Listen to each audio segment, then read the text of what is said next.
Hey, bienvenue à ce n'est que mon opinion, ou plus précisément à Je décortique mon opinion.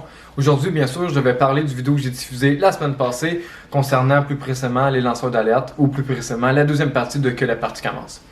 Donc, allons-y. Étant donné que ce dernier est l'équivalent d'allumer une lumière en pleine obscurité, eh bien, ça dérange. Et on fera tout pour l'éteindre. Bon, j'ouvre une parenthèse, vous allez voir que, en fait, Que la partie commence est un gros bloc que j'ai filmé dans le but d'être diffusé en un tout. Donc c'est normal que quand je commence, comme là, étant donné que là, il faut se remémorer qu'est-ce que j'ai dit dans le dernier vidéo. Puis je parlais justement au nom de la vérité. Donc quel est le prix de vivre avec au nom de la vérité? Et bien justement, étant donné que ce dernier étant la vérité, donc là, c'est là que le petit clin d'œil concernant justement les petits yeux rouges qui s'allument devant la lumière dans l'obscurité. C'est comme pas une pratique courante, mais où j'en venir, c'est que ça reste quand même d'actualité. Ça a toujours été le même. Puis bref, c'est même que je l'ai exprimé là concernant, j'ai un exemple, t'es quelqu'un en situation de pouvoir, bien c'est normal qu'il y a des gens qui vont vouloir te convoiter. Pour X, Y raison, pour leur agenda, leurs principes, leurs fonctions, leurs besoins, whatever, leurs intérêts surtout. Donc bref, c'est une façon pour moi que je voulais l'exprimer. Il suffit qu'en ait l'histoire de Louis Robert. Il dénonce l'ingérence de l'industrie qui empêche la publication d'études financées par le gouvernement sur les néonicotinoïdes. Des semences enrobées de ces pesticides, dits tueurs d'abeilles, sont utilisées dans près de 100% des champs de maïs au Québec. Louis Robert mettra son emploi en jeu pour que ces données soient connues du grand public. En janvier 2019, il est congédié. Bon, Louis Robert, une des raisons pourquoi que je l'ai mis, c'est pour deux raisons, faites bien y penser. La première étant le contexte, la situation, le moment. En 2019, bien sûr, comment dire, c'est au même moment où que Legault est au pouvoir, puis ce dernier a dit qu'il allait protéger les lanceurs d'alerte. Bon, je vous laisse deviner ce qui s'est passé avec les deux années qui ont suivi, comment ils ont protégé les lanceurs d'alerte. Hein. Donc bref, c'est une des raisons. Puis aussi parce que est au Québec, puis aussi en même temps parce que ça nous concerne tous, puis très peu de gens sont concernés. Et puis le maïs, on en mange, nos animaux en mangent. Fait que tueur d'abeilles, d'après moi, ça doit peut-être même affecter plus que ça. Donc, ouais, ça nous concerne tous. C'est une des raisons du pourquoi que je l'ai mis. Bennet Omalu. When I published this paper, all that I was idealistic because I thought I uncovered a truth. NFL doctors had filed a complaint against me that I was not practicing science, that I was fraudulent. It was never about me. It was about the players who suffered from this. And I believe that when you do something in truth, out of love, you step out into the light. Comprenons un peu avec Bennet Omalu le concept de la vérité, le prêt à payer. Vous allez voir que à force de publier des vidéos, faire des références, il y en a beaucoup, c'est redondant, là. C'est un classique, là. La façon de discréditer quelqu'un, les manières, etc. Quelle que soit ta position de pouvoir, ils ont fait la même chose avec Raoul, ils ont fait la même chose avec Bennet Omalu, ils vont faire la même chose avec plein d'autres lanceurs d'alerte, en fait, de ce que je vais vous donner. Fait ça, c'est des petits exemples. En même temps, Bennet Omalu, il y a un film qui s'appelle Commotion, que je vous invite à regarder. On voit tout le processus. Mais en même temps, ce qui est intéressant, c'est le fait qu'au Québec aussi, ça nous affecte, mais moins parce que, bon, là, je prends pas en considération la NFL ou le CFL, mais vraiment plus la Ligue nationale de hockey, parce que là-bas, les commotions sont violentes, puis comment ils traitaient ça, Gary Bettman a pas mal fermé les yeux, et puis bon, ça aussi, c'est un peu d'actualité, mais on n'a pas vraiment fait une page couverture, vous comprenez un peu, fait bref, ça aussi, c'est important d'en parler. Ghislaine Langto. Ça a été progressif. Ça a commencé par la prise de conscience du système médical, de mon métier. Et j'ai réalisé, avec le temps, que tout le système médical est contrôlé par l'argent et sert à faire de l'argent. Donc, il faut que les gens soient malades, puis de plus en plus malades. Le système médical est fait pour rendre le monde malade. Quand j'ai vu ça, moi, j'ai dit, je peux pas. Et j'ai écrit La mafia médicale, où j'ai expliqué le système, comment il fonctionnait. Et j'ai quitté. J'ai quitté, puis là, ils m'ont fait un procès, parce qu'un médecin qui écrit ça, c'était pas bien. Et le procès, ils ont retiré mon droit de pratique. Ok, Ghislaine Langto, il y a beaucoup d'exemples comme elle dans le monde. Je pense que de là est né un peu le concept du Big Pharma, justement, pour dire que les autres contrôlaient la narrative, contrôlaient justement... vous n'avez aucune idée à quel point. Si pour vous, Ghislaine Langto, c'est nouveau, concrètement, les lanceurs d'alerte en lien avec les soins de santé, vous n'avez rien vu. Ce qui s'est passé ces 2 dernières années, là, c'est rien encore comparé à ce qui se passe depuis longtemps. Vous n'avez aucune idée comment. Bien sûr, j'ai beaucoup de documents à vous faire partager, à vous faire voir. Mais Justine Lanto, ce que j'aimais beaucoup aussi avec elle, c'est le fait que, bon, cette vidéo-là, dans les années 90, c'est dans ces moments-là qu'elle a écrit le livre La mafia médicale. Extraordinaire, ce livre-là. Je vous dis ça pas parce que on parle de la mafia médicale, mais elle parle beaucoup de ce qui est l'être humain là, en soi. Ça a été c'est assez important là, comme prise de conscience ou comme remise en question, devrais-je dire, en lisant ça. J'ai été voir ailleurs, puis bon, c'est très fascinant. Pardon. Par contre, j'étais un peu hésitant parce que depuis que c'est passé les 2 dernières années, elle s'est fait parler d'elle, on a essayé de la discréditer à côté. Surtout avec ce qui s'est passé avec l'artiste dont j'ai oublié le nom, qui est décédé, qui disait bon qu'il avait le VIH mais qu'il l'avait pas. Parce que bref, c'est une histoire.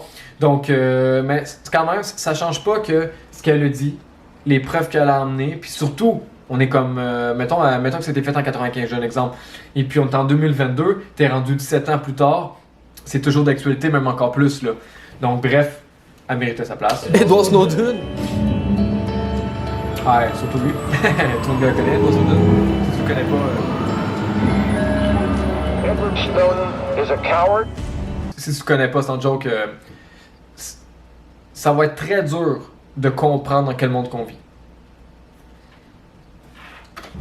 He is a traitor and he has betrayed his country. C'est une cavale digne des meilleurs films d'espionnage. The man who leaked details of a secret telephone and internet surveillance program in the USA has disappeared in Hong Kong.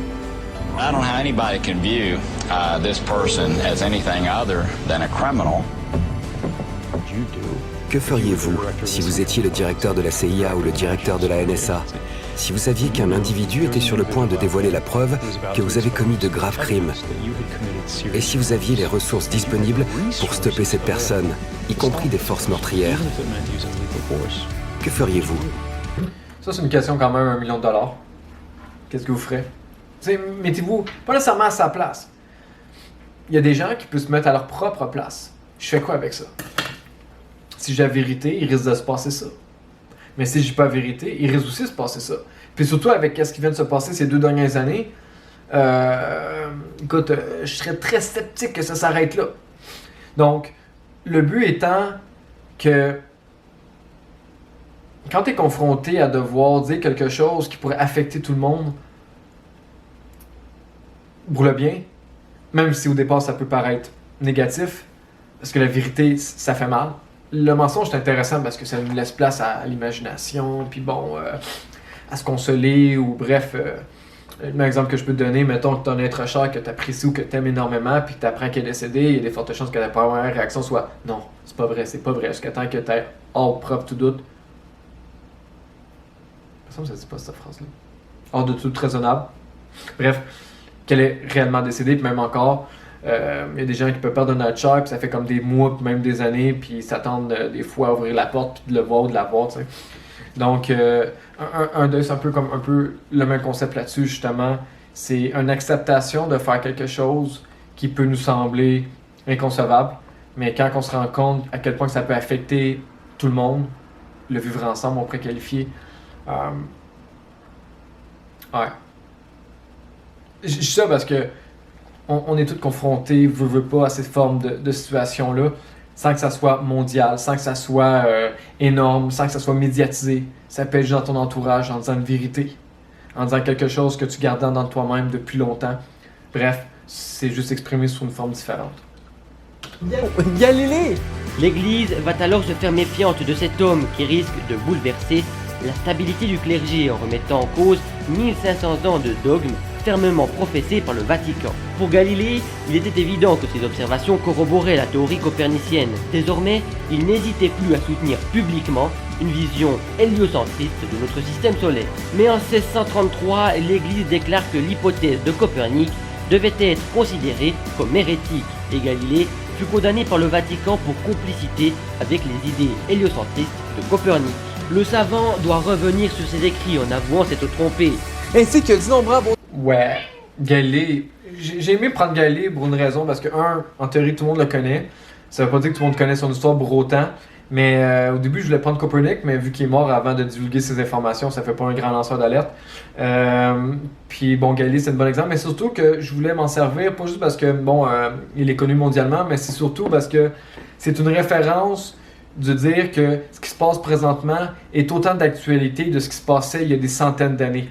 Donc, Galilée, ça fait comme quoi, je pense, dans les années 1700, fait que là, on est dans 300, 400. Tu sais, c'est énorme, là, quand on parle de 500 ans, là, 2020. Non, 300 ans, excusez, 500 ans, je monte des... En tout cas, bref, 300 ans et plus. Donc, juste pour dire que c'est rien, là, on pourra pas montrer des milliers d'années, c'est juste que, bon, plus sur recul, plus c'est dur, là. Mais, bref, c'était une bonne source d'inspiration, justement. Surtout l'Église qui était, dans ce temps-là, la parole infuse, la vérité absolue, comme qu'on a vécu les 2 dernières années, tu sais. Donc, bref, l'histoire ne fait que se répéter. Être humains qui ont le courage d'agir au-delà des restrictions. Comme un peu je disais, c'est toujours d'actualité, le fait que ça nous affecte mondialement. Au fil du temps, il y en a que c'est d'actualité aujourd'hui, d'autres que ça date de loin. Bon, il y a des Français, des Anglais, des gens aux États-Unis, du Québec.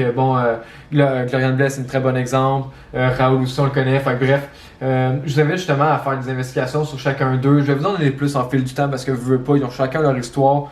Fait que je pensais le faire, mais ça va venir trop long, ça ne finira jamais. Donc, bref, c'est un petit clin d'œil bien y penser, là, parce qu'il y en a énormément plus, vous n'avez aucune idée comment. C'est lors de ces moments qu'on se rend compte que dans la vie, dire la vérité comporte un prix à payer. Et maintenant, c'est l'histoire qui se répète, mais à une échelle mondiale. Le prix à payer. C'est ça que j'expliquais un peu tantôt concernant quand tu as quelque chose à dire, l'enjeu, la vérité, à quel point c'est important. Mais le fait que ça nous affecte tous, le fait de vivre dans la vérité, des fois il y a des films là, qui nous démontrent genre le pire des scénarios si le monde se disait tout ce qu'il pense, mais en même temps, tu sais, dire la vérité, ça veut pas dire d'être méchant envers son prochain, mais des fois ça peut dire une vérité qui blesse, mais si c'est une vérité, je veux dire concrètement, c'est dur de comme... Comment je peux dire ça?